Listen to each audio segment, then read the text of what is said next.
Halo guys, Assalamualaikum warahmatullahi wabarakatuh. Kembali lagi di channel saya, Diari PKH. Sahabat YouTube, bagaimana kabarnya hari ini?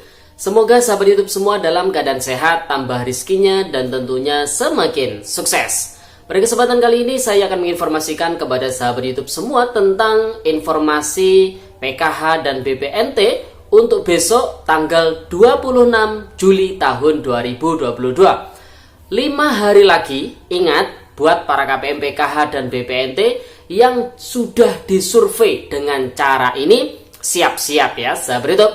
Nah, kira-kira untuk besok kira-kira ada informasi PKH dan BPNT tentang apa ya sahabat YouTube? Simak videonya, jangan di skip supaya tidak menimbulkan gagal paham dan tentunya salah paham. Bagi yang baru gabung dan baru kenal dengan channel Diari PKH, saya ucapkan selamat datang dan terima kasih banyak. Saya mohon bantuannya kepada sahabat YouTube semua untuk terus mendukung channel Diari PKH dengan cara like, share, komen, dan tentunya silakan di subscribe channelnya, aktifkan notifikasi loncengnya supaya sahabat YouTube semua tidak ketinggalan di video-video terbaru di channel Diari PKH ini. Dan silakan di share ke grup-grup media sosial sahabat YouTube semua apabila video kali ini bermanfaat. Oke sahabat YouTube, langsung saja saya akan melanjutkan informasinya tentang informasi PKH dan BPNT untuk besok, tepatnya tanggal 26 Juli tahun 2022. Kira-kira ada informasi apa ya untuk besok PKH dan BPNT ini? Dan juga kurang 5 hari lagi, ingat buat para KPM PKH dan BPNT yang sudah disurvei dengan cara ini, siap-siap ya sahabat YouTube. Nah sahabat YouTube, langsung saja terkait dengan informasi untuk besok tanggal 26 Juli tahun 2022. Nah, jadi besok kita para SDM PKH ini mendapatkan undangan untuk melakukan rapat Zoom meeting, mengikuti sosialisasi terkait dengan penyaluran bantuan sosial dengan cara non tunai ya sahabat YouTube, baik PKH maupun bantuan program sembako atau BPNT. Nah, untuk bantuan PKH itu sendiri selama ini memang sudah disalurkan dalam bentuk non tunai ya sahabat YouTube, di mana bantuan yang berasal dari pemerintah ini langsung masuk ke dalam rekening para keluarga penerima manfaat, di mana para keluarga penerima manfaat ini bisa mencairkan dana bantuan sosial PKH-nya melalui kartu ATM yang berbentuk ATM merah putih atau kartu keluarga sejahtera ya sahabat YouTube. Atau juga bisa para KPM ini mengambil bantuan sosialnya dengan menggunakan buku rekening atau buku tabungan ya sahabat YouTube. Sehingga antara buku tabungan dan juga kartu KKS yang berfungsi sebagai ATM itu tidak terpisahkan ya sahabat YouTube. Jadi kalau misalkan ada sahabat YouTube semua ini memiliki kartu KKS saja tapi tidak memiliki buku tabungan, maka sahabat YouTube semua bisa melaporkan ke pihak perbankan atau ke pihak bank penyalur ya, bahwasanya sahabat YouTube semua masih belum memiliki buku tabungan atau buku rekening ya sahabat YouTube. Nah, kemudian untuk bantuan BPNT ini juga sama, proses penyalurannya sudah dicairkan dalam bentuk non tunai ya sahabat YouTube. Namun ada kalanya bantuan BPNT ini memang disalurkan dalam bentuk tunai karena mungkin dalam proses percepatan dan lain sebagainya.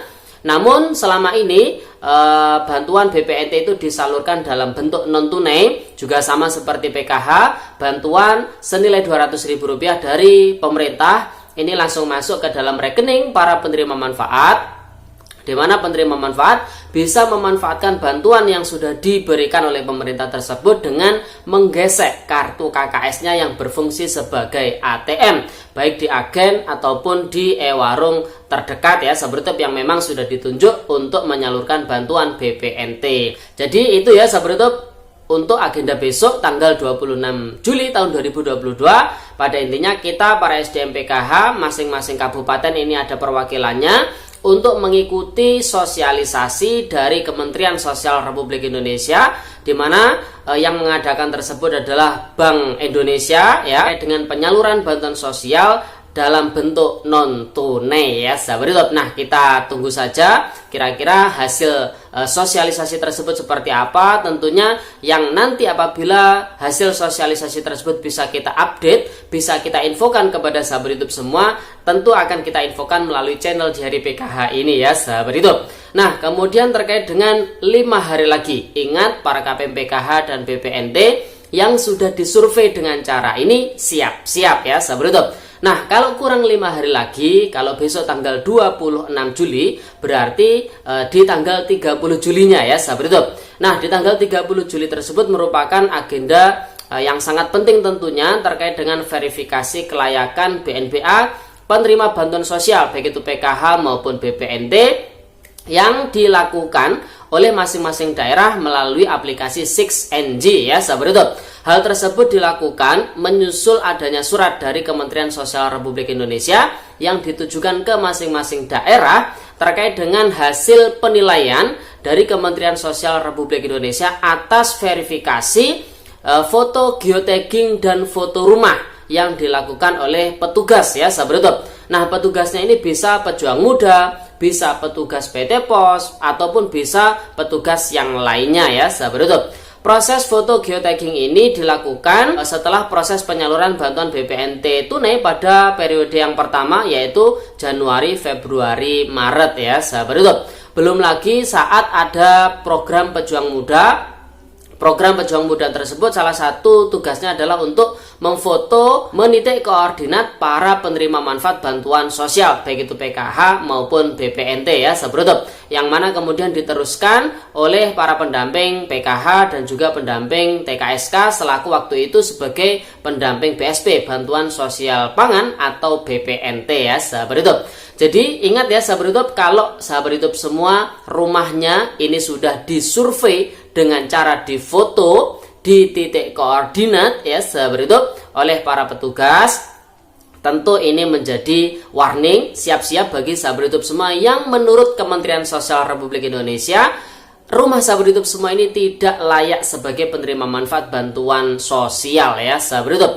Tentu saya rasa proses penilaiannya bukan hanya melihat fisik rumah sahabat YouTube semua, karena kalau melihat fisik tentu banyak rumah yang bagus namun isinya ya mungkin kosong ataupun banyak hutangnya dan lain sebagainya ya sahabat YouTube. Saya yakin proses penilaian verifikasi kelayakan ini bukan hanya melihat fisik rumah para penerima manfaat. Jadi ada penilaian, ada faktor penilaian lainnya ya sahabat YouTube. Oleh sebab itu dari Kementerian Sosial Republik Indonesia meminta kepada masing-masing daerah untuk mengecek ulang hasil penilaian dari Kementerian Sosial Republik Indonesia tersebut. Kalau misalkan memang menurut daerah itu tidak layak, ya harus ditidaklayakkan melalui aplikasi 6NG online. Kalau menurut pemerintah daerah masih layak untuk mendapatkan bantuan sosial, maka ya dilanjutkan bantuan sosialnya ya sahabat YouTube. Oleh sebab itu Kementerian Sosial Republik Indonesia membatasi hingga tanggal 30 Juli untuk proses verifikasi BNPA tersebut. Kalau misalkan hingga tanggal 30 Juli tahun 2022 besok tidak ada tindak lanjut dari pemerintah daerah, maka Kementerian Sosial Republik Indonesia menganggap pemerintah daerah sudah menyetujui hasil penilaian dari Kementerian Sosial Republik Indonesia ya sahabat YouTube. Oke sahabat YouTube, itu informasinya, semoga videonya bermanfaat dan sampai jumpa di video terbaru di channel Diary PKH yang akan datang. Sekian, terima kasih, salam PKH, wassalamualaikum warahmatullahi wabarakatuh.